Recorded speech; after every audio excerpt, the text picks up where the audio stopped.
Have you ever woken up feeling like your mind was already in a storm, scattered thoughts, heavy emotions, and a strange sense that the day is slipping away before it even begins? You reach for your phone, thinking it's harmless, but suddenly you're drowning in headlines, group chats, and a social feed you didn't ask for. Your energy's gone, and your sense of direction lost. And here's the hidden truth. This chaos didn't start outside of you. It started inside, where discipline was missing and distraction took over. Let's rewind. The alarm rings. You hit snooze. Just 5 more minutes. But when your eyes open again, it's 30 minutes later. You're still groggy. You reach for your phone and start scrolling. News updates, emails, random messages, social media reels. Before you even get out of bed, the outside world has hijacked your inner world. Then it hits you. You're behind. You rush out of bed, already exhausted, mentally scattered, unsure where to begin. You're not centered. You're not grounded. Your mind is being pulled in every direction except toward you. This is what happens when we lack inner discipline. According to Stoic philosophy, inner discipline isn't about becoming robotic or emotionless. It's not about suppressing your humanity. It's about building the mental strength to lead your thoughts instead of being led by them, to hold steady in a world that constantly tries to pull you off balance. A Stoic trains the mind like a warrior trains the body. Every morning is a battlefield, and the toughest opponent, yourself. When you start your day with focus, clarity, and calm without being swept up by noise, you begin to take real control of your day. Your productivity naturally increases, yes, but more importantly, you feel centered, peaceful, present. In today's video, I'll walk you through 11 powerful and practical lessons to help you train your mind each morning, rooted in timeless Stoic principles and made relatable through real-life examples. No fluff, just wisdom you can apply starting tomorrow morning. Lesson 1. Start quietly. Mornings are sacred. They're not just the beginning of another day. They're a threshold between who you were yesterday and who you could be today. Right after waking up, your mind is like soft clay. The line between your subconscious and conscious mind is still thin. Emotions haven't yet taken shape. Thoughts come rushing in like waves to an untouched shore. If you don't pause and center yourself, you'll be swept away by the tide, reacting instead of choosing. That's why stillness matters. Just 3 to 5 minutes. No phone, no music, no talking. Just sit, breathe, be. Let the silence wash over you like a reset button for your nervous system. Neuroscience backs this up. These moments of stillness activate your parasympathetic nervous system, the rest and recover state. Cortisol levels drop, your heart rate stabilizes, and most importantly, you reclaim the first moments of your day. Take Adam, a tech startup CEO. Every morning before he opens his laptop, before he even glances at an email, he sits quietly in a chair by the window. No app, no timer. He closes his eyes, takes 3 slow, intentional breaths, and just exists. He doesn't call it meditation. He calls it a reminder. I'm alive. I'm in charge. Not the notifications, not the pressure, me. Since building this habit, Adam noticed something profound. When unexpected stress shows up, he doesn't react. He responds with awareness, with clarity, and that right there is the mark of a trained mind. Marcus Aurelius once wrote, "Nowhere can man find a quieter or more untroubled retreat than in his own soul." That wasn't just poetic philosophy, it was practical instruction. Don't chase peace in a noisy world. Find it within where you actually have control. And that starts the moment you open your eyes.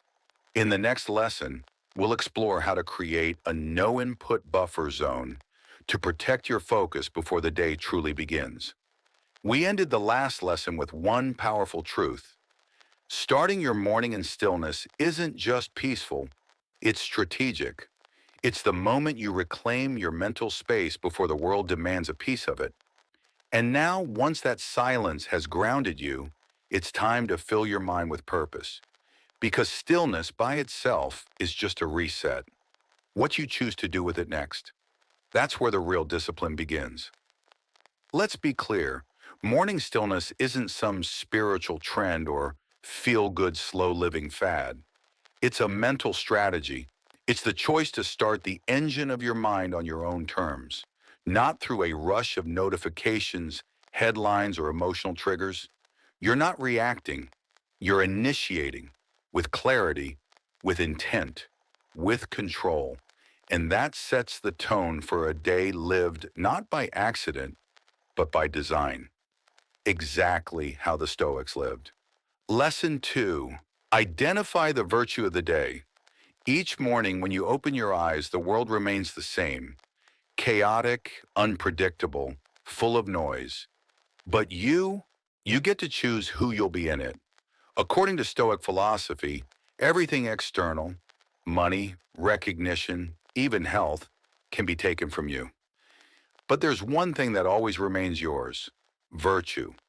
To a Stoic, virtue isn't just an idea carved into stone. It's not a word for philosophers to debate. It's a daily compass, a tool you hold in your hand each morning to guide every decision you make. So here's the question you ask yourself: what is my virtue for today? It sounds simple, but it's deceptively powerful. Pick just one: patience, honesty, courage, temperance, compassion, discipline. Choose a single virtue and commit to it fully, deliberately throughout your day. Because when you focus on being one thing well, you train your mind to act with alignment. Not just knowing what's right, but doing it. Not just once, but repeatedly, especially when it's inconvenient. Let's say you choose patience. Suddenly, every frustration becomes training. You hit traffic, you breathe deeply without snapping. A coworker tests your nerves. You lean into the lesson. Instead of reacting, you remind yourself, this is the patience I chose to live today. And just like that, your day becomes a dojo for your mind. No longer are you just enduring the chaos, you're shaping your character inside of it. Even the most mundane moments turn into opportunities for growth. And a day like that, it's not just productive, it's transformative. Choosing your daily virtue also brings something most people silently crave: mental clarity. Without a compass, the mind drifts. You float through the day, guided by emotion, pulled by distractions, reacting to every headline and complaint. But with one clear virtue at your core, everything shifts. Every action has a direction. Every challenge becomes meaningful. You stop asking, what should I do? And instead ask, how can I embody the virtue I committed to? It becomes your anchor, your filter, and it guards you from being hijacked by the noise of the day. Marcus Aurelius once wrote, live as if today were the last day you were granted to live with reason. So ask yourself, if today truly were your last, what would you want your mind filled with? Anxiety? Resentment? Regret? Or would you rather feel calm courage, steady discipline, quiet truth, and full-hearted compassion? The Stoics didn't wait for tragedy to value time. They trained their minds in the small, ordinary choices every single morning. So here's the formula. Choose one virtue. Practice it throughout the day. Observe yourself in real time. And at night, reflect, honestly, without judgment. That's how a Stoic sharpens the mind. Not in chaos, but in the subtle moments others overlook. And if you're ready for the next challenge, get ready. Because what's coming next will reshape the way you see frustration, failure, and even pain.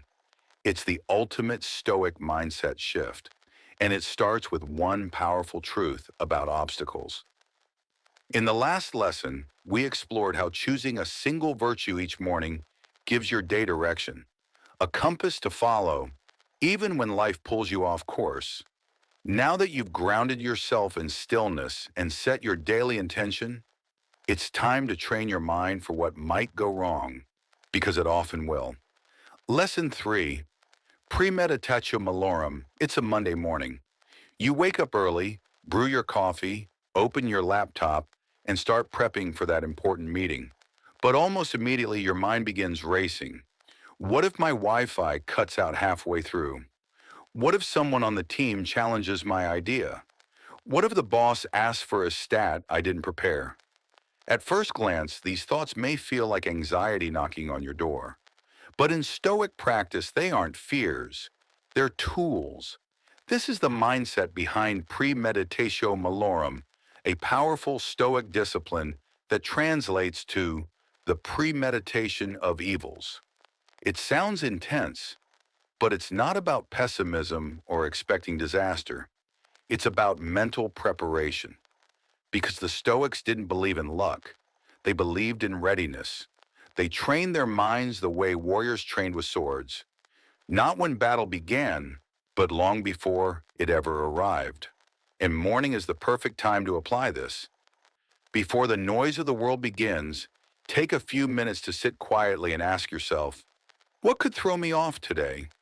Will it be a delayed train, a missed deadline, a passive-aggressive coworker, a screaming toddler, a pile of tasks with no time to breathe? By mentally rehearsing these disruptions before they happen, you disarm their power. You strip away the surprise factor. Your mind has already said, this could happen, and I'm ready for it. Modern psychology now calls this mental rehearsal, and elite athletes use it all the time. They don't just visualize winning, they visualize falling, failing, choking under pressure, and they practice how to recover before ever stepping onto the field. Why? Because it conditions their nervous system. It teaches their minds and bodies how to adapt instead of panic. You and I might not be stepping onto Olympic tracks or NBA courts, but life tests us just the same. So consider this your mental strength training, done in the quiet of the morning, preparing for the chaos ahead. But here's the key. Premeditatio malorum isn't just about imagining problems. It's about acting on them. If you visualize your internet crashing in the middle of a call, you check the connection or set up a hotspot. If you expect a colleague to push back, you prepare your points more thoroughly. This isn't worry, it's discipline. You're teaching your mind to respond with reason instead of reaction, to stay centered while the world tilts. Try it for 1 week. Before diving into your phone or your inbox, spend 3 minutes imagining that things might not go perfectly today. Not because they definitely will go wrong, but because you'll be ready if they do. And here's what you'll notice. You won't panic as quickly. You'll adapt faster. You'll carry a quiet confidence into the day that most people don't even realize is possible. Because while others are caught off guard, you've already met the moment in your mind. Now that you've trained for life's unpredictability, it's time to explore another core Stoic principle, one that may seem simple on the surface, but has the power to completely transform how you handle pressure, conflict, and chaos. Let's talk about what it really means to separate what you can control from what you can't. In the last lesson, we explored the value of anticipating adversity, how preparing for what might go wrong gives you strength. But now it's time to talk about the other half of resilience, focusing on what's actually within your control. Because if there's one secret to protecting your peace, especially in the early hours of the day, it's this. Guard your mental energy. The first few hours after you wake up shape everything. Your mood, your focus, even your self-respect. And the fastest way to lose that energy is by giving your attention to things you can't influence. When you focus on what's in your hands, your choices, your mindset, your responses, you become grounded, present, proactive. But the moment your mind drifts toward what others might think, what outcomes might unfold, or what might go wrong, you lose that grip. You become reactive, defensive, drained. Let's paint a picture. You're preparing for a big presentation, something important. You can control your slides, your preparation, how clearly you rehearse your message, even what you wear and how confidently you carry yourself. But what don't you control? How people respond, whether someone in the room criticizes you, if the Wi-Fi crashes, if it rains on your way there, or if the projector suddenly decides not to cooperate. And yet, where does your stress usually come from? Exactly, the uncontrollables. Your morning begins with that creeping anxiety, not because you're unprepared, but because your mind is stuck replaying scenarios you can't command. This is where the wisdom of Stoic philosopher Epictetus comes in. He said, "Make the best use of what is in your power and take the rest as it happens." That isn't just poetic advice. It's a way of life. It's a mental compass that points you back to clarity every time the world pulls you toward chaos. Because here's the truth. When you learn to let go of what isn't yours to carry, you're also letting go of pressure, of expectations, of fear. You're freeing yourself. So start your mornings with this single, simple question. What is truly within my control today? It could be your wake-up time, your effort, the way you breathe when stressed, how you choose to speak, even when someone speaks sharply to you. And once you begin to act only on what you control, something changes. You stop spiraling, you stop reacting to every ripple around you, and instead you begin to move through the day with quiet power. Because your peace is no longer on sale. Try this as a morning ritual for the next 7 days.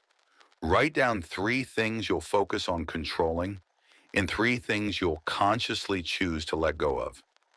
You'll notice the difference, not just in your productivity, but in the lightness you feel inside, a deeper sense of mental freedom. Have you ever wasted a full day stressing over something you couldn't change? Most of us have. If you're comfortable, share your story in the comments. These small reflections help all of us grow. Now, with this foundation of inner clarity in place, we move into a mindset that separates the dreamers from the doers. Because if there's one thing Stoics didn't believe in, it's waiting around for motivation. In the previous lesson, we uncovered the power of action, how waiting for motivation is a trap, and how moving first creates the momentum you've been craving. Now let's go one level deeper and explore what happens in your brain and body when you stop hesitating and simply begin. When you take action, even a tiny simple step, something powerful happens inside you. Your brain releases dopamine, a neurotransmitter linked to achievement, drive, and reward. Not because you hit a big goal, but because you moved. And that small chemical shift becomes a spark. It's action that creates motivation, not the other way around. Most people wait to feel ready. But if you act first, your body begins to remember the rhythm. Your mind starts to associate mornings with movement, with decisiveness, with forward motion. Eventually, you don't even question whether you're in the mood.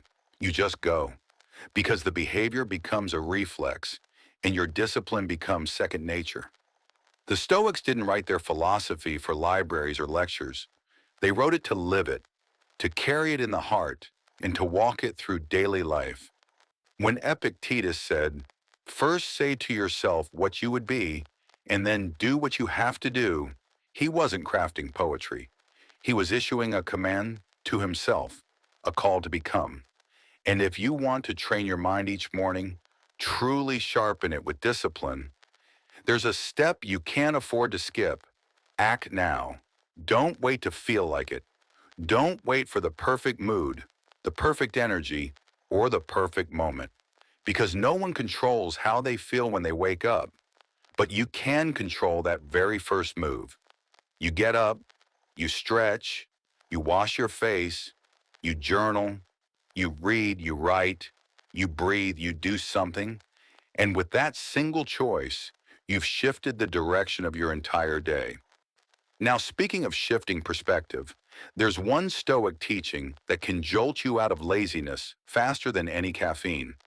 A truth that's hard to hear, but even harder to ignore. Lesson 6. Memento Mori.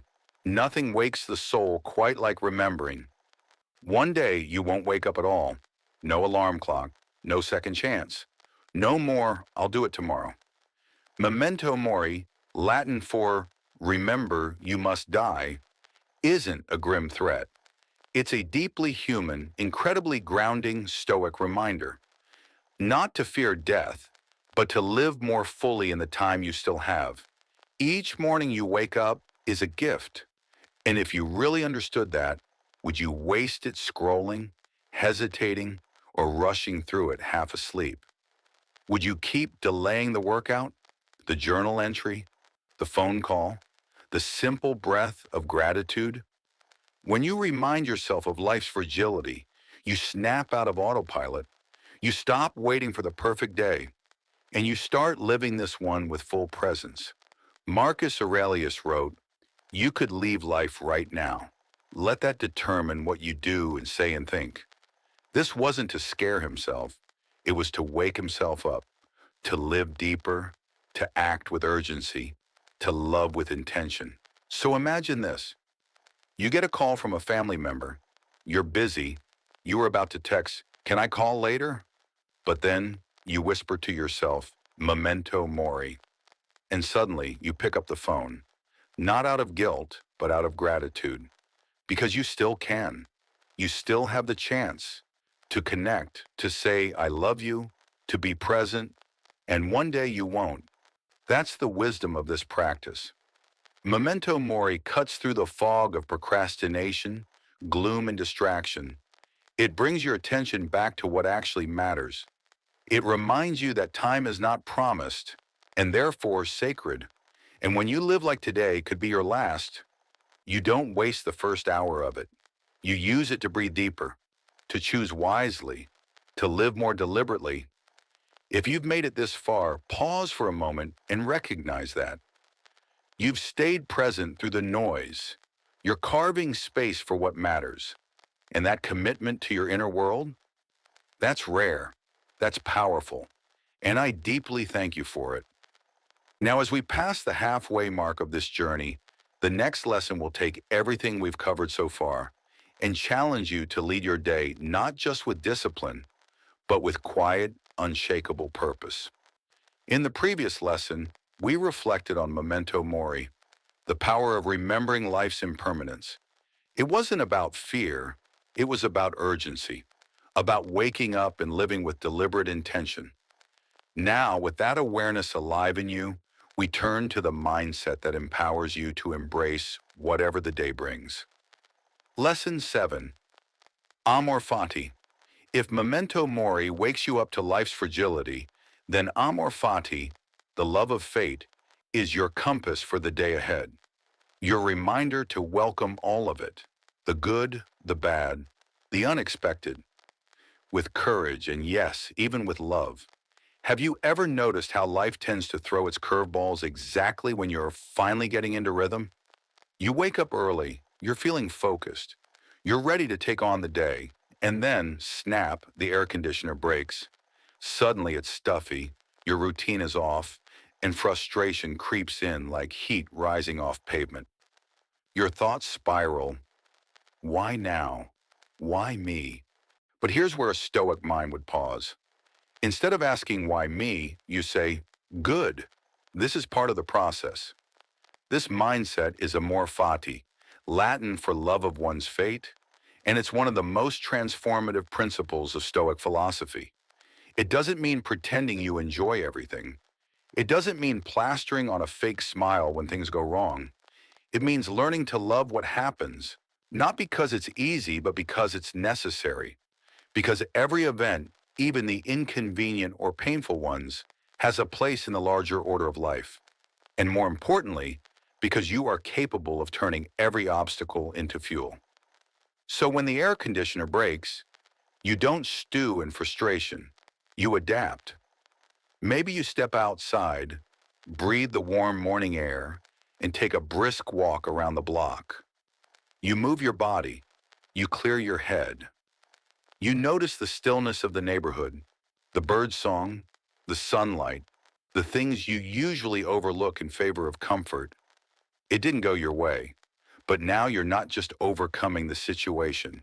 You're overcoming yourself. And that's real power. Amor Fati isn't about forcing the world to match your preferences. It's about training your mind to stay in harmony with the world, no matter what it delivers.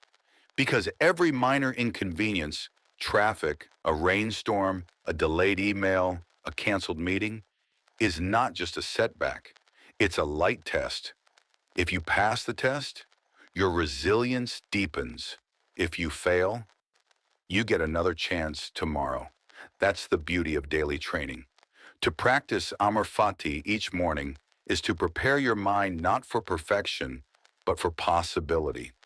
It's about choosing to adjust instead of resist, to respond with grace rather than reaction. When something disrupts your plans, you don't say, "Why me?" You say, "It's me, and I'm strong enough to make this meaningful." Because true mental discipline isn't about controlling everything around you. It's about letting go of what you can't change and fully owning how you show up in response. And every time you live that way, you grow stronger, wiser, freer. So tomorrow morning, remind yourself, whatever comes, I choose to love it and make it part of me. Now that you've begun mastering your mindset, it's time to bring your body into the practice. Because the Stoics knew something many of us forget: a strong mind cannot endure inside a weak body. In the last lesson, we explored how training the body and mind are not separate pursuits, but one unified act of self-discipline. Now let's take a closer look at what happens when that physical practice grounds you in the present moment. Steady breaths, one step at a time. As your body moves, your mind begins to settle. Each footfall, each inhale and exhale pulls you out of future worry or past regret and places you here in this moment. This is the state the Stoics called being fully present in reason. It's the kind of clarity you can't think your way into. You feel it. You arrive in it through motion, through effort, through action. What's remarkable is that after even a short workout, maybe 10 or 15 minutes, you don't just feel physically lighter. You think more clearly. Petty concerns shrink. Mental fog begins to lift. Decisions feel easier. Your emotions settle into something steadier, calmer. But these aren't just physical side effects. They're signs of something deeper: the cultivation of discipline, one of Stoicism's most important virtues. Because when you commit to moving your body each day, whether it's a jog, a stretch, or just a walk around the block, you're not just exercising, you're resisting two of the greatest enemies of a strong mind: laziness and procrastination. Every drop of sweat is a statement: I can do hard things, not because I feel like it, but because I've decided it's worth it. That's what Stoic discipline looks like. Not rigid, not extreme, but consistent, intentional.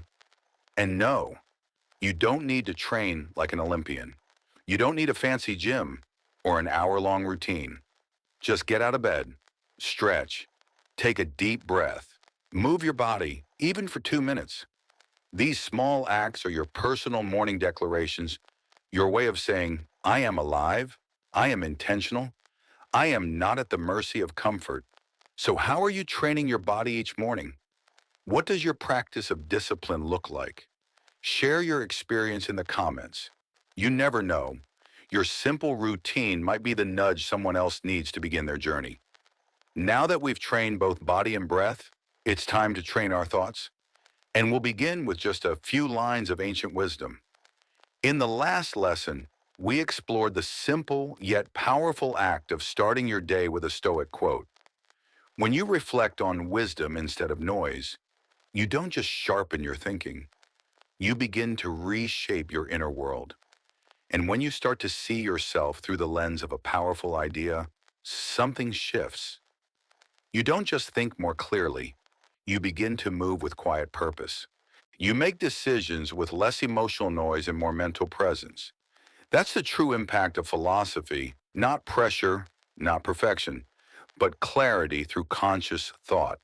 When practiced consistently, this clarity becomes a kind of inner stability. You're less likely to be thrown off course by chaos or impulse. You're no longer ruled by temporary emotions. Instead, you're grounded, rooted in something deeper than circumstance. And with every morning that begins in this way, you're not just reading a quote, you're retraining the way you perceive the world. Now let's add another tool to your morning practice, one that deepens self-awareness and helps connect the dots between reflection and action. Lesson 10, Journaling. Every morning offers a fresh start, a blank page, but before you start writing today's chapter, pause and reread yesterday's. The Stoics didn't dwell on the past, but they absolutely believed in learning from it. Journaling, in Stoic tradition, isn't about poetic writing or dramatic storytelling. It's about clarity. It's about taking a few quiet minutes to check in with your own mind.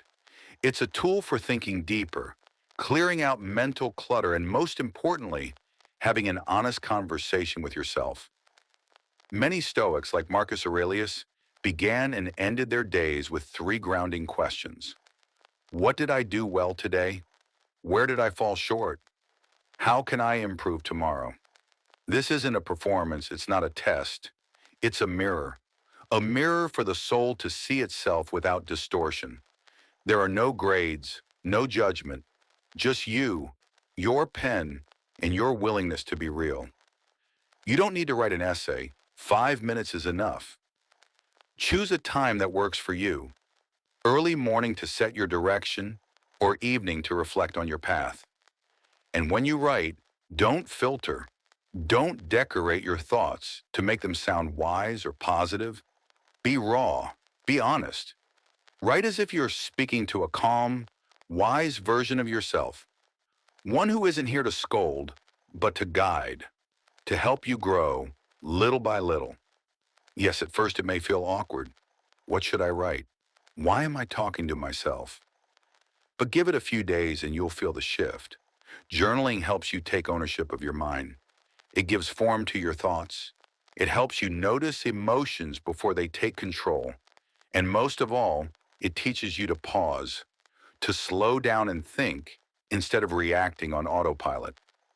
A successful entrepreneur once shared, journaling at night doesn't just help me sleep, it helps me make clearer decisions the next day. Not because journaling is some magic ritual, but because it helps you see what matters and what doesn't. If you've never tried journaling, today is a great day to start. Grab a notebook, a pen, and just 5 quiet minutes. Don't worry about structure. Write long or short, neat or messy. It doesn't matter. What matters is that it's honest. And if journaling is already part of your life, you're ready for the next step. Because coming up is one of the most underrated but most powerful habits in mental training. It's the habit that clears the emotional weight and unlocks your deepest source of strength, gratitude and forgiveness. In the last lesson, we touched on the quiet strength that comes from journaling. But even deeper than self-reflection lies something softer, yet infinitely more powerful, the ability to begin each day with gratitude and forgiveness. Not everything in life is perfect, and it never will be. But there's always something to be thankful for. It might be the roof over your head, a nourishing meal, the smile of someone you love, or simply the fact that you woke up healthy enough to start again. Gratitude doesn't require grand gestures. It simply asks you to pause and notice. And when you do, something shifts inside your body. Science shows that gratitude soothes the nervous system. It lowers stress hormones like cortisol and increases the release of endorphins, the very hormones that create feelings of peace and joy.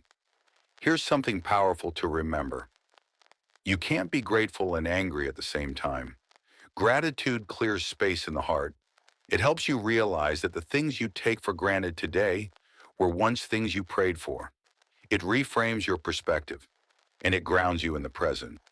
But alongside gratitude comes something even more difficult, yet equally freeing: forgiveness. And this is where the real inner work begins. Forgiveness doesn't mean you excuse what someone did, doesn't mean you forget or pretend the pain didn't matter. It means you refuse to let that pain control you anymore. Because when you cling to anger or resentment, you don't hurt the other person. You trap yourself. You carry the weight of something that continues to steal your peace long after the moment has passed. Forgiveness is not weakness. It's an act of strength. It's the decision to release yourself from the emotional chains that no longer serve you. For a Stoic, the only thing we truly control is our attitude and response. So why carry yesterday's pain into today's fresh start? Begin your morning with one simple yet transformational act. Write down 3 things you're grateful for. It could be the presence of your family, the chance to learn something new, the simple gift of breath and awareness. Then say thank you, not just in words, but in how you show up today. Be present, be intentional. And if there's something still unresolved with someone, a misunderstanding, a silence that lingers, an apology never said, take a step, send a message, make the call, or if you're not ready, simply write it down. Forgive them in your heart. And in doing so, you'll feel like you've taken off a heavy backpack you didn't realize you've been carrying. Gratitude and forgiveness cost nothing, but they give you everything: a liberated mind, a lighter heart, and the emotional freedom that Stoicism teaches us to strive for. Because at its core, Stoicism isn't just about toughness or resilience. It's about freedom from within. And these final 2 practices, gratitude and forgiveness, are the gateway to that freedom. So we've just completed 11 powerful steps to train your mind each morning. From simple acts like embracing stillness, journaling, and reading with intention, to deeper Stoic practices like premeditatio malorum, focusing on the controllable and choosing peace through gratitude. Each one is a building block, a foundation for a stronger, calmer, more intentional mindset. Now it's your turn. Try the 7-day morning challenge. Each morning, follow these 11 steps. Watch how your mind, your emotions, your energy, and your entire day begin to shift. Then come back and share your experience in the comments. Tell us which lesson impacted you the most. And if you found value in this video, please don't forget to checkmark, like checkmark, subscribe checkmark, hit the notification bell so you never miss a new insight. And hey, don't go anywhere just yet. Your next video is waiting right there in the corner. Let's keep this journey going. See you there.